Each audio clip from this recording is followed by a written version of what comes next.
Aquí hay una de las cosas en las que habrá que ver qué se está haciendo mal y a lo mejor cambiar. Ayer en Cajeme, en Sonora, 2 sicarios intentaron terminar con la vida de un hombre. Y pues yo diría, ¡aplausos, por fin! Los capturaron. No, hombre. Estuvo peor la captura. A ver, Marcos, platícales qué es lo que ocurrió en Cajeme, Sonora.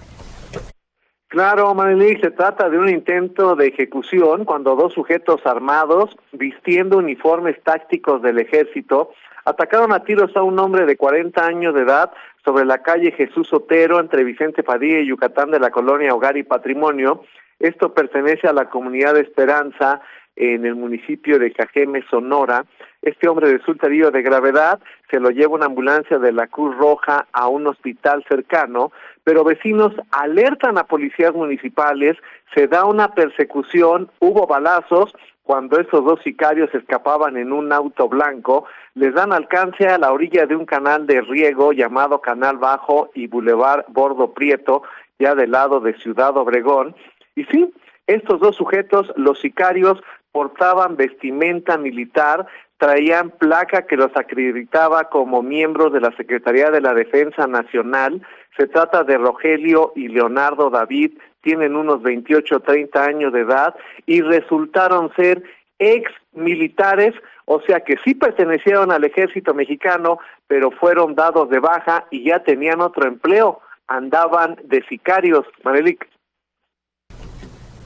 Ahí está un problema gravísimo, dándole tanto poder al ejército pensando que ellos son incorruptibles, cuando las evidencias declaran que no, y cuando se quedan sin su chamba oficial en el ejército, pues se van al otro bando, ya saben de qué se trata, tienen el entrenamiento para trabajar de eso. Sicarios se convirtieron. Ese asunto está muy delicado. Dándole todo el poder al ejército, todo el dinero, todo el trabajo, se están enojando según los Wikileaks, no Guacamaya Leaks, porque hay militares que están sentados en un escritorio con aire acondicionado dirigiendo un aeropuerto o vigilando las maletas.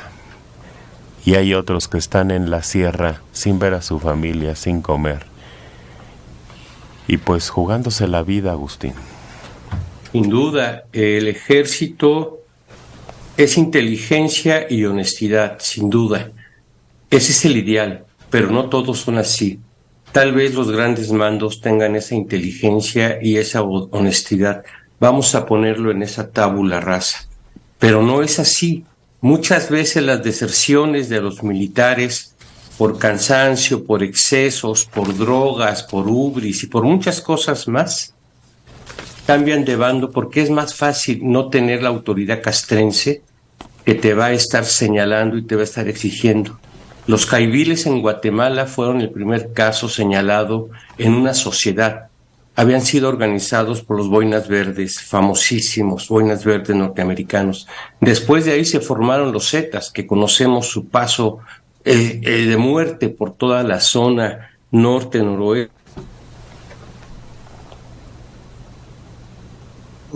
Y que se noroeste de México, la mexicana, noreste, exacto. Es que dice izquierda, derecha, sí, noreste, principalmente en Tamaulipas. Y ahora que está el sentido de la deserción de muchos de ellos, porque la Guardia Nacional los manda a pelear sin todo el sentido de protección que deberían de tener y civilmente hablando. El ejército los manda también a que cumplan funciones, pero no tienen órdenes de poder atacar y defender lo que se llama un problema real de microguerra o de asaltos de la sociedad que hacen los malandrines. Entonces los que se salen de eso cansados de 20,000 cuestiones, muy sencillo, se pasan al otro bando con todo el conocimiento y, lo peor, con todo el armamento negro que circula entre estos grupos delictivos. Terrible, terrible lo que está ocurriendo con la deserción, y va a ser más, porque al darles todo el poder y al empezar a recortarlo, se vuelve incontrolable el nivel de honestidad, insisto, que deben tener todos los soldados e inteligencia, y muchos no tienen esa inteligencia, por eso se van. Un enfrentamiento a balazos entre militares del ejército y un grupo de sicarios del grupo del narcotráfico dejó un saldo de 7 muertos y 6 detenidos. 7 muertos y 6 detenidos en una zona boscosa de Michoacán. El enfrentamiento ocurrió en una zona rural, Tacario, en Hidalgo. El grupo de sicarios se desplazaba en al menos 3 vehículos sobre un camino de terracería donde se encontró con un convoy militar que llevaba a cabo operaciones.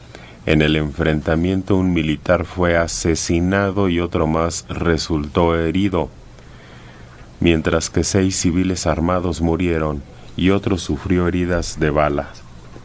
El sicario lesionado fue detenido con otros 5 cómplices.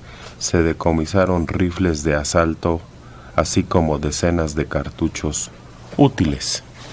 Pero, otra vez, si se encuentran con los militares y se agarran a balazos, van a ganar los militares siempre, o deberían de ganar siempre.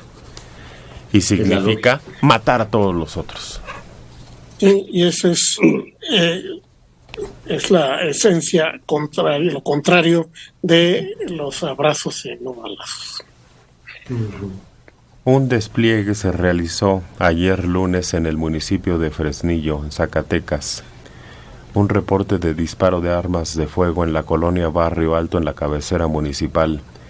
Vecinos de la calle Panteón reportaron a las autoridades que los tripulantes de un vehículo habían sufrido un ataque armado desde otro coche en movimiento. La unidad atacada era conducida por un adolescente de 16 años que iba acompañado de un niño de 5 años. Hasta el momento se desconocen las identidades, no se sabe si tenían algún parentesco.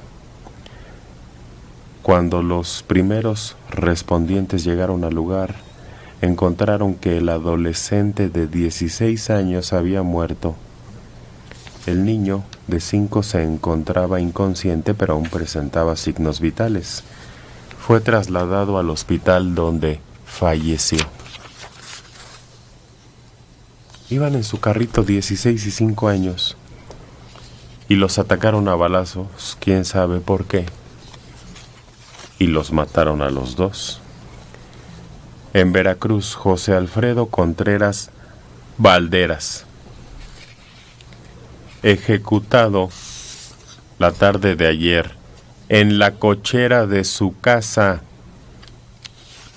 Hombres armados se le acercaron cuando se bajaba del coche que había dejado enfrente de su domicilio. Ingresó a la cochera, pero le dispararon antes de poder cerrar la puerta.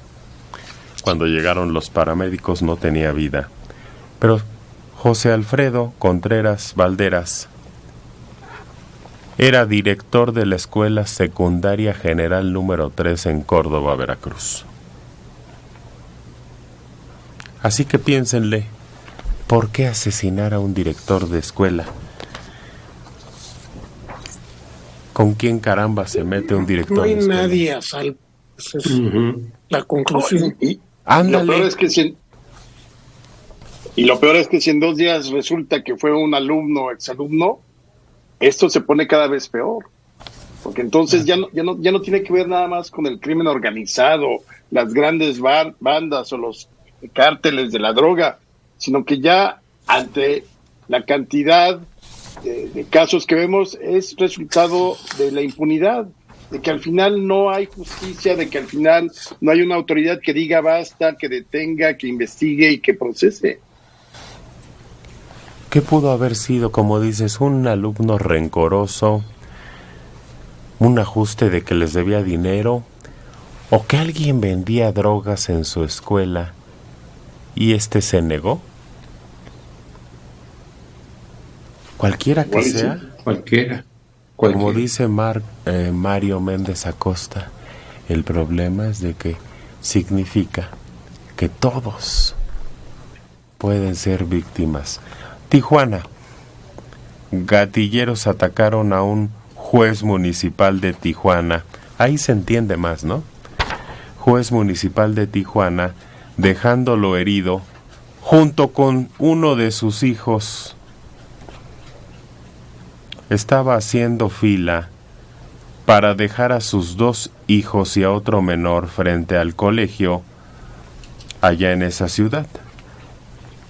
Le dieron un balazo al juez en la mandíbula y uno de sus hijos una herida de rozón en el brazo izquierdo. Los otros 2 menores salieron ilesos. Iban en la camioneta del juez cuando fueron atacados a tiros por los tripulantes de otra camioneta. Testigos llamaron a las autoridades y a cuerpos de emergencia que atendieron al juez municipal y a su hijo que venía en el asiento del copiloto y que sufrió la herida de rozón de bala. No lograron ubicar a los posibles agresores.